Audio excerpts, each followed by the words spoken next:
सभी छात्रों को मेरा नमस्कार। सभी छात्रों का एक बार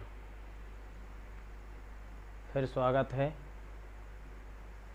एसआरपी इंटर कॉलेज कोंच जिला जालौन के कक्षा 12 ऑटोमोबाइल की व्हाट्सएप वर्चुअल क्लास। जैसा कि सभी छात्र ध्यान दें, हम आप लोगों को कल जो मैंने चैप्टर पढ़ाया था वो सहायक उपकरणों के बारे में पढ़ाया था। तो सहायक उपकरणों के कार्य क्या हैं, इनके भाग क्या हैं और इनकी सावधानियां क्या हैं, इनके कार्य, सावधानियां, इनमें खराबियां क्या आती हैं, उनमें दोष क्या आते हैं और दोष से बचाव के कारण, दोष के कारण क्या हैं और इनके उपचार क्या हैं, इनका अध्ययन करना है। तो आज कक्षा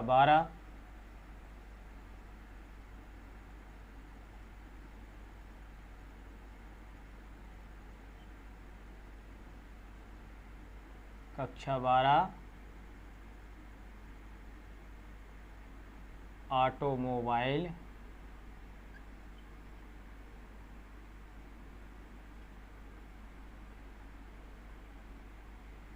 कक्षा 12 ऑटोमोबाइल के अंतर्गत हम सहायक उपकरण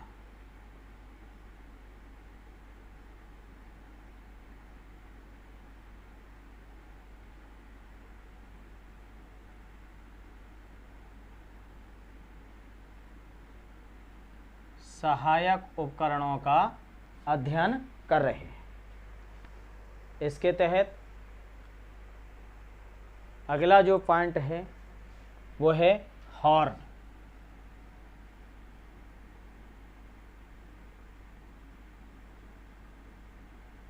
हॉर्न हॉर्न का कार्य क्या है? छात्र ध्यान दें, आजकल ऑटोमोबाइल में इलेक्ट्रिक हॉर्नों का प्रयोग होने लगा है। हॉर्न का मतलब कि तेज आवाज़ के साथ कोई विद्युत यंत्र को बजाना। तो इनका कार्य क्या है कि जब हम गाड़ी को चला रहे होते हैं तो आगे ट्रैफिक है या आपको साइड लेनी है या कोई बीच रास्ते पे चल रहा है तो उसको इंगित करने के लिए हम हॉर्न का प्रयोग करते हैं। तो ऑटोमोबाइल में आजकल इलेक्ट्रिक हॉर्न का प्रयोग होता है।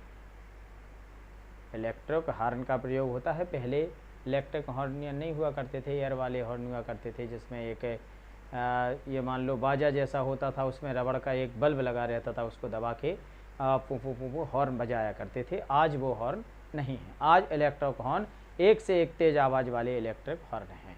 इलेक्ट्रिक हॉर्न में क्या है? इसमें एक डायाफ्राम, एक कुंडली के भीतर, एक डायाफ्राम, एक कुंडली के भीतर एक आर्मेचर होता है। डायाफ्राम कुंडली के भीतर एक आर्मेचर होता है। जब चालक हॉर्न का बटन दबाता है तो परिपथ पूर्ण हो जाता है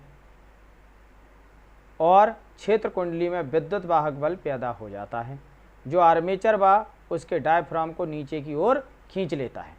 परंतु जैसे ही आर्मेचर नीचे जाता है, संपर्क खुल जाने से परिपथ टूट जाता है। इसके क्षेत्र में कुंडली ऊर्जा हीन हो जाती है और आर्मेचर फिर यांत्रिक कमानी के बल के कारण ऊपर चला जाता है। कहाँ चला जाता है? ऊपर चला जाता है। ऊपर जाने के कारण संपर्क फिर मिल जाते हैं। ऊपर जाने के कारण संपर्क फिर मिल जाते हैं। परिपथ पूर्ण हो जाने के कारण आर्मेचर व डायाफ्राम फिर नीचे खिंच जाते हैं। इस प्रकार डायाफ्राम ऊपर नीचे कंपन करता है। वायु स्तंभ के इन कंपन के कारण ही हॉर्न में आवाज़ पैदा होती है। ठीक है, ये हो गया हॉर्न। आगे आता है चाल मापी।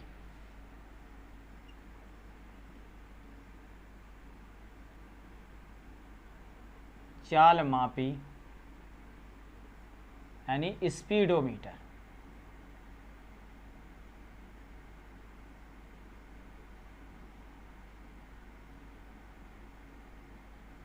स्पीडोमीटर। इसका काम क्या है कि वाहन किस गति पर चल रहा है, इसकी जो गति का निर्धारण होता है वो जो गति होती है वो गति प्रति घंटे में होती है कि एक घंटे में वाहन कितनी स्पीड से चल रहा है या कितनी दूरी तय करेगा, ये स्पीडोमीटर के द्वारा पता लगाया जाता है। लेकिन स्पीडोमीटर में एक यूनिट और होता है, एक यूनिट और होता है जिसको पथमापी कहते हैं। इसी के अंदर एक यूनिट और होता है या तीसरा पॉइंट है जिसको पथमापी कहते हैं। ये स्पीडोमीटर के अंदर ही होती है। पथमापी यानी वाहन जब से हमने लिया है या हम जितना आज चले हैं तो वाहन कितने किलोमीटर चला है, ये पथमापी के तहत आता है। ये स्पीडोमीटर के अंदर ही ये यूनिट लगा होता है। नंबरों में, इलेक्ट्रॉनिक मीटरों में, सभी में ये अंकों में आता रहता है। ये हो गया पथमापी। पथमापी के बाद आता है दर्पण।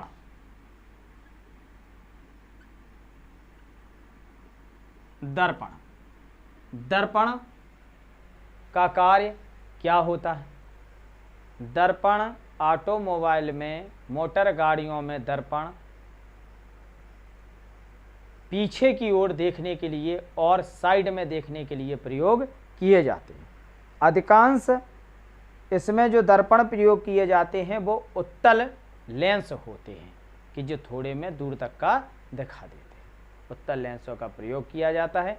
ये गाड़ी में ड्राइवर साइड में और ड्राइवर के यानी आगे दोनों तरफ लगे होते हैं और बीच में जो सामने विंड स्क्रीन होती है यानी हवा को रोकने वाला जो कांच लगा होता है उसके मध्य में लगा होता है, जिससे हम गाड़ी के अंदर का भी देख सकते हैं और गाड़ी के पीछे का भी देख सकते हैं।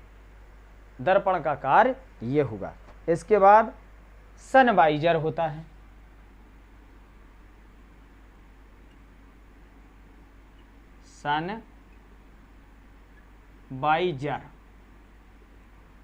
सनवाइजर का कार्य होता है कि जैसे वाहन चला रहे हैं तो सामने की तरफ से एकदम स्ट्रेट धूप या सामने सूर्य पड़ रहे हैं तो हम कोई भी वाहन चला रहे हैं या जो चालक है वो चला रहा है तो उसको आगे धूप तेज लगने की वजह से या तेज सूर्य का प्रकाश आने की वजह से उसको वाहन चलाने में दिक्कत होती है।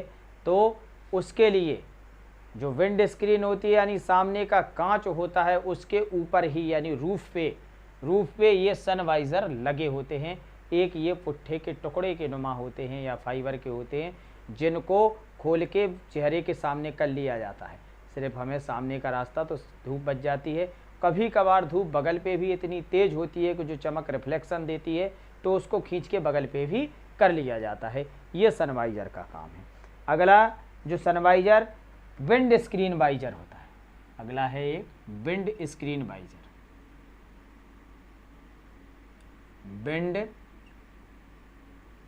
स्क्रीन वाइजर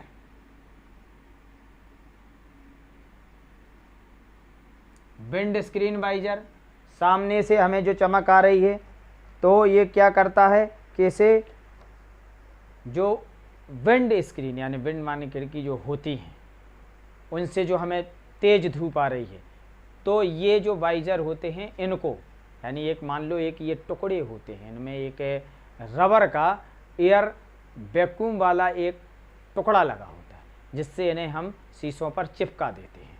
जैसे ही शीशों पे चिपका देंगे तो जो बाहर की तेज धूप है वो गाड़ी के अंदर नहीं आ पाती है। तो ये विंड स्क्रीन वाइजर हुई। विंड स्क्रीन वाइजर के बाद आता है कट रिले। कट रिले थोड़ा सभी छात्र ध्यान दें। हमारे बोर्ड ने कोविड-19 के अंतर्गत जो क्लासेस नहीं चल पा रहे हैं उसके कारण छात्र हित को देखते हुए 30% कोर्स की जो कटौती की है, उसमें ये दिया गया है कि आपको इनके बारे में कि इनके कार्य क्या हैं, इसलिए इनको मैं ओरल बता रहा हूँ कि कट रिले का काम क्या होता है कि ये बैटरी के यूनिट पर लगाया जाता है।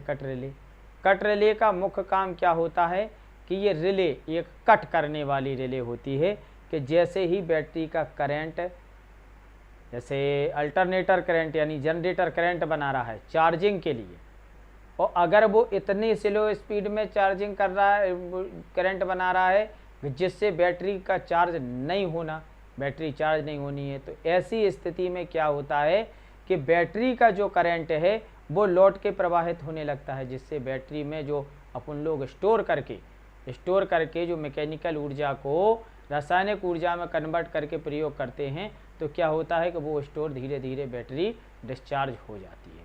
तो इससे बचाने के लिए हम कट रिले का प्रयोग करते हैं। ठीक है, ये कट रिले हो गई। कट रिले के बाद इंडिकेटर आता है।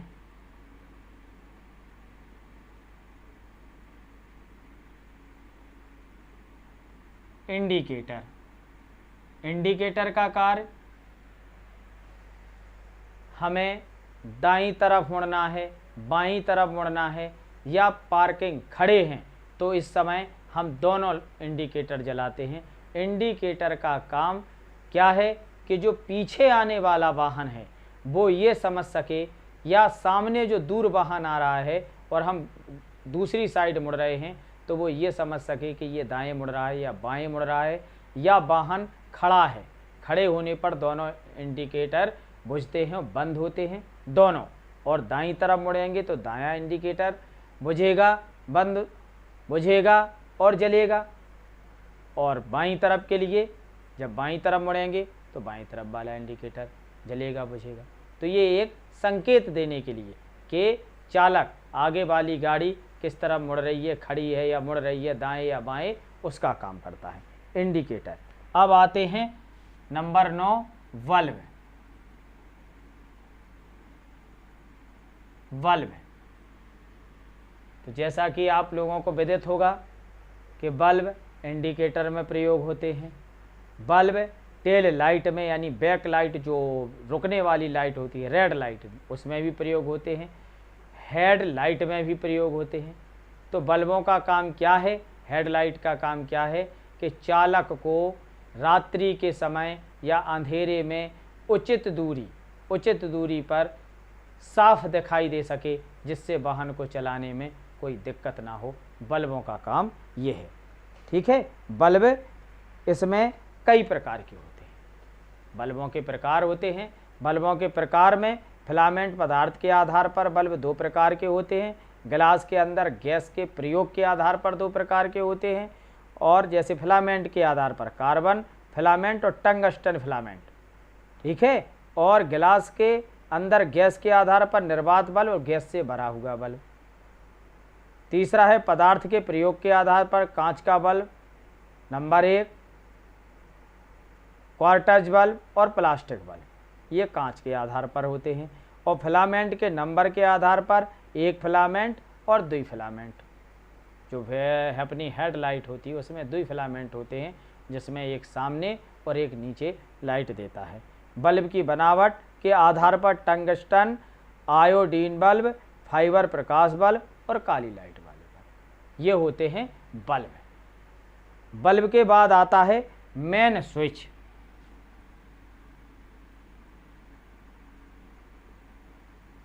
मेन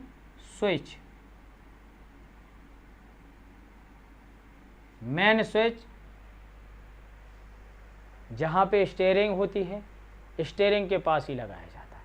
मेन स्विच का काम क्या है कि यह जब गाड़ी में चाबी लगाकर घुमाते हैं तो ये गाड़ी को लॉक कर देता है, और इसी से गाड़ी स्टार्ट होती है। सेल्फ स्टार्ट का भी काम ये करता है, और ये गाड़ी को ऑन कंडीशन के बाद भी चाबी घुमाने पर ये स्टार्ट कर देता है। ये मेन स्विच होता है। ठीक है, अगला है वातानुकूलन।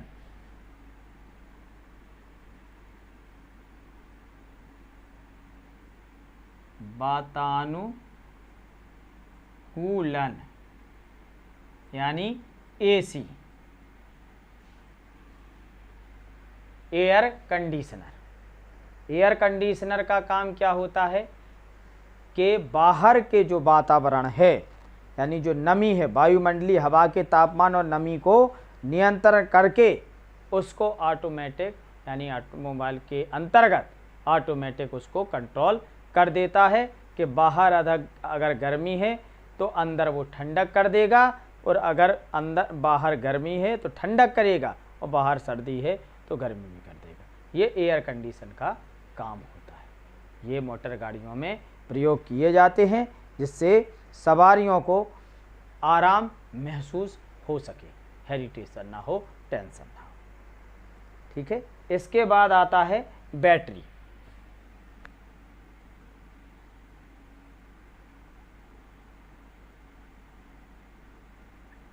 बैटरी आती है। बैटरी का मुख्य काम जो हमने आप लोगों को बताया है कि ऑटोमोबाइल में विद्युत प्रणाली में प्रयुक्त धारा बैटरी से प्राप्त होती है। जितनी भी धारा में प्रयुक्त होती है वो बैटरी से प्राप्त होती है। इन बैटरियों में ऊर्जा को स्टोर करने के लिए पहले ऊर्जा को रासायनिक ऊर्जा में बदला जाता है, फिर गाड़ियों में विद्युत परिपथ में विद्युत धारा भेजने के लिए रासायनिक ऊर्जा को विद्युत ऊर्जा में पुनः परिवर्तित किया जाता है। ठीक है। ये बैटरी का काम है। बैटरी की संरचना में एक फाइबर का प्लास्टिक का बॉक्स होता है जिसमें दो ऋणात्मक और धनात्मक दो स्टर होते हैं, उसमें प्लेटें लगी होती हैं, और अंदर प्लेटें काई की होती हैं। ये थोड़ा ध्यान दें कि इसमें ऋणात्मक धनात्मक जो होती हैं प्लेटें, ये स्ट्रैप टर्मिनल से जुड़ी होती हैं। ऋणात्मक प्लेटें टर्मिनल और बॉक्स बैटरी एक कंपार्टमेंट में होता है जिसकी क्षमता लगभग 2 वोल्ट होती है। ठीक है। इन बैटरियों की बनाने के लिए क्या किया जाता है कि सेलों की संख्या निर्धारित की जाती है। कंपार्टमेंट को बंद करने के लिए ढक्कन लगे होते हैं तथा ढक्कन को बैटरी कंपाउंड के साथ बैटरी बॉक्स में सील कर दिया जाता है। यह बैटरी के बनावट हो जाती है। बैटरी में भाग क्या होते हैं? प्लेट्स धनात्मक व ऋणात्मक, दूसरा है सेपरेटर, तीसरा है कवर सहित बैटरी बॉक्स, चौथा है इलेक्ट्रोलाइट यानी जिसको तेजाब बोलते हैं, गंधक का तेजाब, इलेक्ट्रोलाइट, और बेंट प्लग। ये बैटरी के पार्ट होते हैं। इसके बाद बैटरी की चार्जिंग को कि बैटरी की क्या स्थिति है, सेलों की क्या स्थिति है, प्लेटों की क्या स्थिति है, इसको चेक करने के लिए हाइड्रोमीटर की विधि प्रयोग की जाती है। वैसे प्रयोग बहुत होते हैं लेकिन हाइड्रोमीटर से एग्जैक्ट पता चल जाता है कि बैटरी की कंडीशन क्या है। तो बैटरी की स्थिति को जानने के लिए हाइड्रोमीटर का प्रयोग किया जाता है। ये सभी छात्र ध्यान दें। इसके बाद आता है बैटरी के रखरखाव के लिए। बैटरी को रखरखाव के लिए क्या करना चाहिए? बैटरी का रखरखाव नंबर 1, समय समय पर डिस्टिल वाटर डालकर इलेक्ट्रोलाइट का तल बराबर रखना चाहिए, यानी प्लेटें डूबी रहनी चाहिए। बेंट प्लग को साफ रखना चाहिए, जो ऊपर प्लग लगे होते हैं उनको साफ रखना चाहिए। ये हमेशा इनके जो छिद्र होते हैं वो बंद नहीं होने चाहिए बेंट प्लग के। नंबर 3 है बैटरी कंडक्टर या सेल के ऊपर मिट्टी या कचरा आदि दूर रखें, यानी जो कंडक्टर है उससे और कचरे से दूर रखें। बैटरी टर्मिनलों पर सल्फेट जमा होने पर पूरी तरह विद्युत धारा सेल्फ स्टार्टर को नहीं जाती, इसके लिए टर्मिनल को गर्म पानी से साफ करना चाहिए। वैसे आजकल जो बैटरियां बन रही हैं उनमें इस प्रकार की युक्ति प्रयोग की जाती है जिससे उनमें खार नहीं आ पाता है। ठीक है। बैटरी का केबल चेसिस के साथ क्लिप करके बंधी रहनी चाहिए क्योंकि ढीले केबल हिलने पर शॉर्ट सर्किट हो सकता है। ये हो गया बैटरी का रखरखाव। बैटरी से संबंधित सावधानियां क्या हैं? बैटरी के ऊपर टूल्स आदि नहीं रखने चाहिए क्योंकि ऋणात्मक और धनात्मक दोनों इसमें खूंटियाँ होती हैं। अगर ये आपस में जुड़ जाएंगी, सेलें आपस में ऋणात्मक धनात्मक सेलें होती हैं, अगर ये आपस में जुड़ जाएंगी तो इनमें फॉल्ट हो सकता है। यदि इलेक्ट्रोलाइट शरीर पर यानी बैटरी का इलेक्ट्रोलाइट कपड़ों पर डलने से बचना चाहिए, जो तेजाब होता है उसको कपड़ों पर नहीं डलना चाहिए कैसे भी इसका बचाव रखना चाहिए। इलेक्ट्रोलाइट शरीर पर पड़ जाए तो 10-15 मिनट तक शरीर के अंग को चलते पानी पर रखना चाहिए, यानी बराबर धोते रहो। गाड़ी में लगी बैटरी को चार्ज करने से पहले बैटरी ऋण तथा धन लीड निकाल देनी चाहिए, यानी जब भी बैटरी को चार्ज कर रहे हैं तो धन लीड और ऋण लीड निकाल देनी चाहिए। गाड़ी के लिए इलेक्ट्रिक यूनिट को खोलने से पहले, जो इलेक्ट्रिक यूनिट है उसको खोलने से पहले बैटरी का ग्राउंड यानी बी टर्मिनल डिस्कनेक्ट कर देना चाहिए। नेगेटिव जो माइनस टर्मिनल होता है, बैटरी के अम्ल फर्श पर गिर जाने पर फर्श को बेकिंग सोडा या साफ पानी से धोना चाहिए। ये सब सावधानी है। तो आज ये जो हमारा चैप्टर है सहायक उपकरण ये पूर्ण हुआ, और इससे संबंधित जो सामग्री है, पाठ्य सामग्री है, वो PDF और प्रश्नों के माध्यम से आप लोगों को व्हाट्सएप वर्चुअल क्लास पर भेज दी जाएगी। सभी छात्रों से हमारा ये बार बार कहना है, बार बार हम आदेश कर रहे हैं कि सभी छात्र गृह कार्य फेयर कॉपी पर करते रहें।